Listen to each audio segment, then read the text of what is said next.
Welcome everyone to another class session. This class session is not about Easter. It's not about where Easter comes from.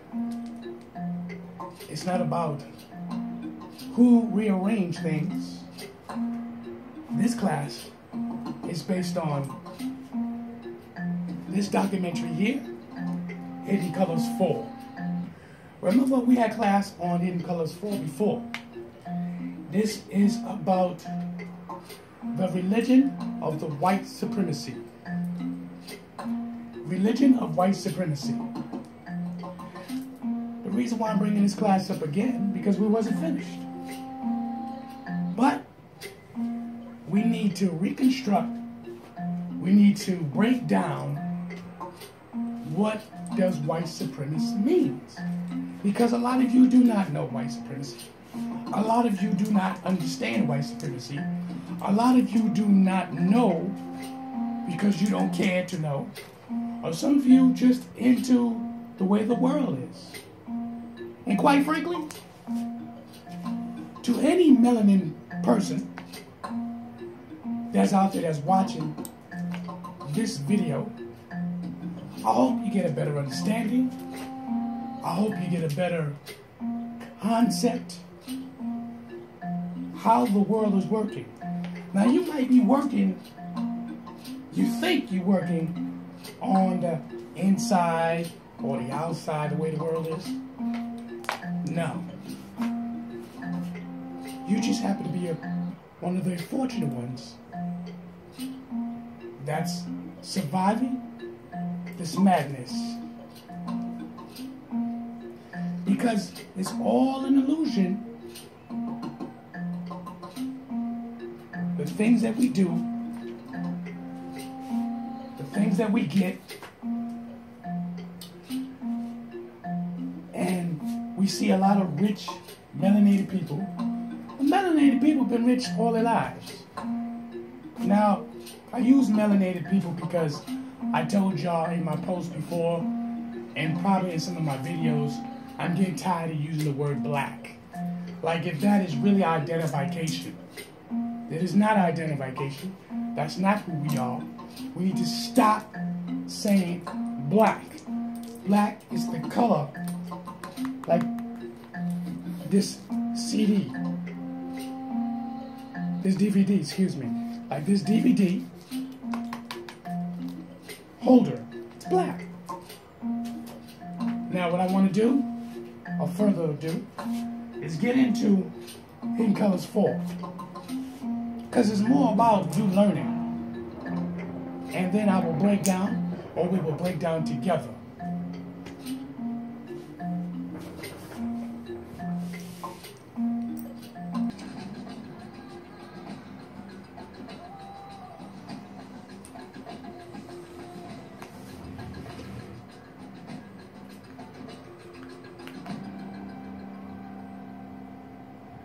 One way the white supremacists have been able to dominate and subjugate melanated people around the planet is by controlling the education, by controlling the knowledge, and controlling the knowledge of history.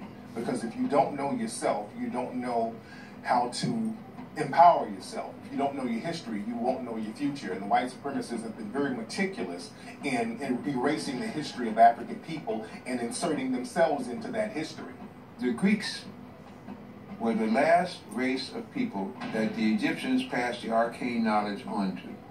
That's where the statement Greek to me came from. They were the last ones that the Egyptians gave that to. It took 3 generations of Greeks under Egyptian rulership that they could finally find one that they could teach.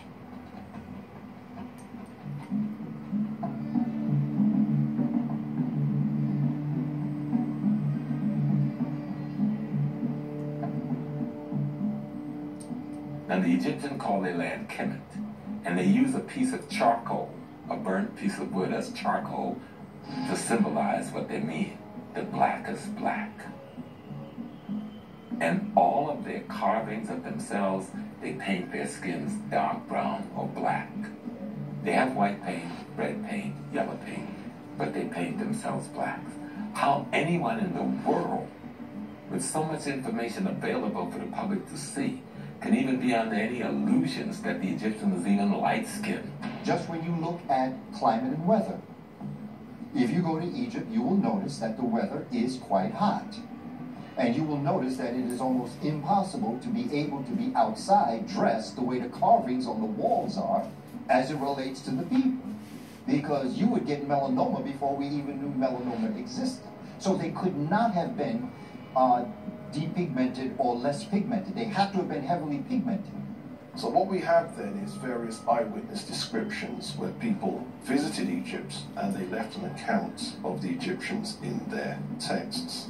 So what you have is people like Herodotus, who describes them as black-skinned and woolly-haired. Galen, who describes them as having short, black, dry, and brittle hair. Not to mention, as Dr. Clark has taught us, where in the world did they do what they did in Africa? He used to say, are you telling me that Eurasians came out of Europe and built Africa up, but never went back to Europe to develop their civilizations the way they did in Africa? Or does it make sense that it was built up in Africa and it was sporadically brought across the globe to China and to Iraq and to Iran and into Europe, where you have the Stonehenge? Would that make better sense? So the answer is, there is no question at this point. Many of the artifacts that are on display in many of the Egyptian collections around the world are fakes.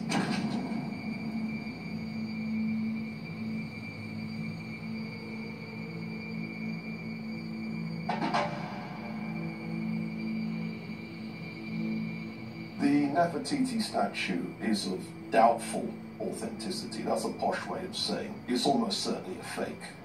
A number of scholars have come out quite recently.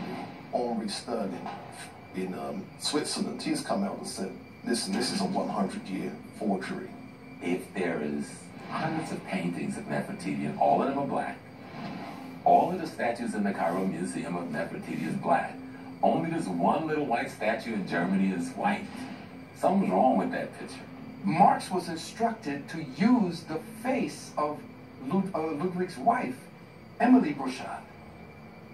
So the face that supposedly was the most beautiful face of ancient history is actually the features of Ludwig Bouchard's wife, Emily Bouchard. So now, that's not even the half of it. Beautiful statue, came out of the ground. No, it didn't come out of the ground. What happened was, Bouchard, was forced to bring it forward after 11 years. So what did he do? He took the head that Marx made, went back to the Tel Al-Amar's site, covered it up with dirt, and came out and had a photo op as if that's how he found it. One common lie and misconception that many white supremacists like to promote is that the African people didn't invent the wheel. That African people were just primitive, living in West Africa, waiting on the white supremacists to come save them. But in Africa, especially in the area that we now know as southern Libya, right in the Saharan desert, there were rock paintings of black Africans on chariots, and you can see the wheel, and these paintings go back 7,000 years. In 951 AD, there was a scholar called Ibn Hawqal, and he wrote a book. And in his book, he describes two things. The first is visiting a fringe city of ancient Ghana called Aldegast. And he witnessed a merchant writing another merchant a check for 42,000 golden dinars. Now that should blow people's heads clean off. West Africa had checks 951 AD. The second thing he describes is that the Emperor of Ghana was the richest king on the face of the earth. There is a city known as Eredo, E-R-E-D-O, that's located in Nigeria, that the brilliant scholar Robin Walker is coming out with information dealing with the idea that this, in Nigeria, is a city that is 400 square miles in elliptical shape, and the ramparts, or the gates, are 70 feet high. Or what might be considered to be maybe a 7-story building. That's how big it is. And that was done somewhere in the 800s to 1000 AD. At the same time, 400 years later, in the 1400s and 1500s, where folk are saying these people are primitive, this city exists in Nigeria.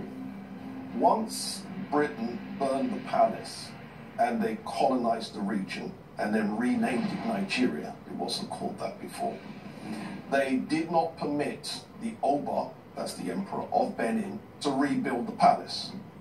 So consequently, what's there now is the tiny fraction that escaped being burned down.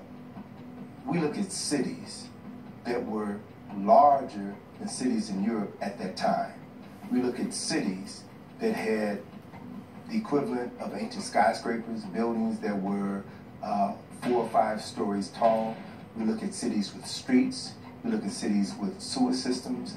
We look at cities, nations that had universities, that had libraries, that had a upper class, a solid middle class, architects, engineers, physicians, dentists, a city that would rival any other city in the world at that time. Well, the Emperor of Ghana, we know, lived in a castle with glass windows. We know this because there's an 1153 AD document that tells us that there were glass windows. We've got Kano in parts of Nigeria. We've got the great Chad Basin civilizations. We got civilizations along the Congo that we don't even talk about. And what's ironic, in the 1700s, and you can actually go online and find some of them, the Europeans who go to the Congo come back home and draw pictures, which is in their museums, of these magnificent metropolis, these cities with streets laid out in grids and paved. They found the same thing in Benin, they found the same thing in Kumasi. But these same Europeans, especially the British and the French, will burn and sack most of these cities. A Polish scholar called Z.R. Dmytrowski did a survey of Nigerian ancient monuments and wrote a 3-volume architectural book called An Introduction to Traditional Nigerian Architecture, Volume 1, Volume 2, Volume 3. Now that's important, you see, because most people wouldn't have thought that Nigeria had anything to be able to fill 3 volumes. Which brings me on to Benin. Benin is in the southern part of Nigeria. Now, Benin's architecture was very famous in medieval times. In particular, its royal palace. Its royal palace was the same size as whole European cities. Just a palace. Ethiopia was one of the earliest countries to embrace Christianity, right? Peace, peace, peace, brothers and sisters. I hope that you got a nice clarification on the topic at hand, how easily it can take your identity. But what I want to stress out more is the fact, and the time that I have, I want to say this. When you're watching this DVD, Hidden Colors 4, and I'm just going to show you different clips, please recognize something. When I say something, recognize what you see on this video, how our ancient melanin people were royalty. They lived abundant life. They wasn't savages. They wasn't people that wasn't smart. These people were geniuses. How you think you a genius? How you think you smart? Huh? You come from somewhere. You come from some bloodline. The will was made. Okay? The light, mathematics, science, autopsies, sewages, so they can go to the bathroom. Come on. This is very important. Stop thinking less than. You understand? Let's give all due respects to the Creator. The sun rises. Assalamu alaikum. Good afternoon. AMUN. This is Chocolate AMUN-RA, and this is class. And I show you the video so you can be able to get a better understanding about yourself. Hidden Colors 4. Peace.